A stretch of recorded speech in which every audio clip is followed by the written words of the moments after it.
1991, live in Atlanta, and this is not the kind of record you get one song and you just can go on to another project. This is a start to finish project that if you don't sit and absorb it, you are missing out on 3/4 of your blessing, because this record is power packed. So I was looking at this, and when you were talking about the choir in San Francisco, my first thought was the first name I saw in this choir roster was Nesby.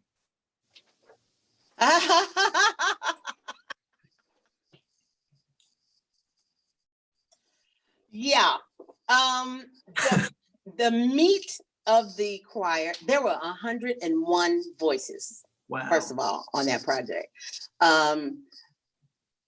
When I look back, some of the people who were in that choir, like Ann Nesby, I believe Dottie Peoples was there, and Kelly Price, thank you. Oh, Kelly Price. Yes. I ran into Kelly Price and I walked up to her and I told her, I was like, you have the most phenomenal voice. It's one of the best voices on the planet. And she just turned around. She said, no, that's you. She said, do you remember me? I was like, huh? She said, I was there at Live in Atlanta. She said, me and my sisters opened for you. And I was like, oh my God, I hadn't realized, because, I was in the back. Right. But yeah, so many voices that came together to make that record work. Is just, Jonathan Du Bois he played the guitar. He now plays for Michael Bublé. No, Harry Connick Jr., my bad. Yes. So many people and so many talents came together to make that happen. Well, what was the process then because you were in another place? So how did you go to Atlanta and stay for a period? Okay. Yes. Okay. Yes. Yeah, I was gonna say, because we didn't have Zoom back then. Like, there wasn't a way to coordinate all this on the internet. So wow. Right. So we kind of did that one in a workshop format. Okay. Yeah, we went to Atlanta, workshop with the choir, and they professional Georgia Mass. Come on.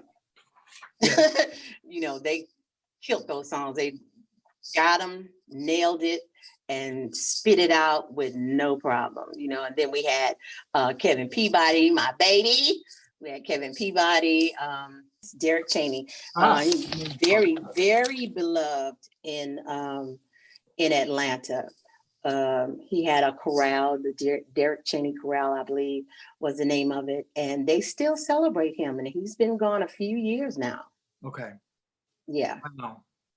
Now, with Melvin producing, and then you had directors, and you had aside from Kevin and Derek, I'm assuming they were like MDing the musicians or working with the musicians. It was all choir. No, they directed the choir. When I tell you Melvin Seals was the producer, he produced all of the records. He had control of the production of the situation. He was MD for the band. He orchestra. He chose several. He chose most of the music. He chose the Have Thine Own Way, which is Butch's song, Too Close. A lot of the songs he chose. My brother actually wrote Great and Marvelous. That, yes, he did. He wrote Great and Marvelous.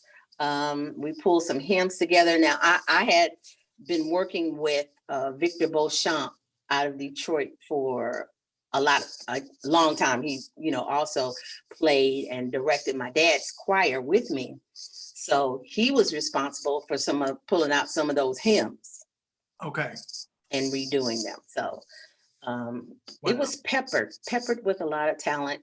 And actually that project, Tim, I believe the bass player's name was Andrew Goucher. Yeah, Goucher. Yes. Yes. Yes. He was the one who told me, he said, Wanda, you know, you have a bigger voice in this than you're exercising. I was like, what do you mean? He said, this is your record. You have a say in what you want on your record. And I was like, what? Because Have Thine Own Way had a different bottom to it. It had a different sway. And Goucher was playing just randomly in rehearsal. He put this reggae thing on there. I was like, oh, I like that. He said, is that what you want? I said, well, ask Melvin. He said, is that what you want? I was like, well, yeah, I love it. And he said, well, you have a say. And so that's where that, Wow. yeah, that's where that came from. Wow. Too Close, Melvin and I just, he brought it to the table and we collaborated, you know, on that one. Well, and Just When I Need Him Most is one of those Wanda Nero Butler signature kind of songs. Now, Victor Beauchamp brought that to me. Really?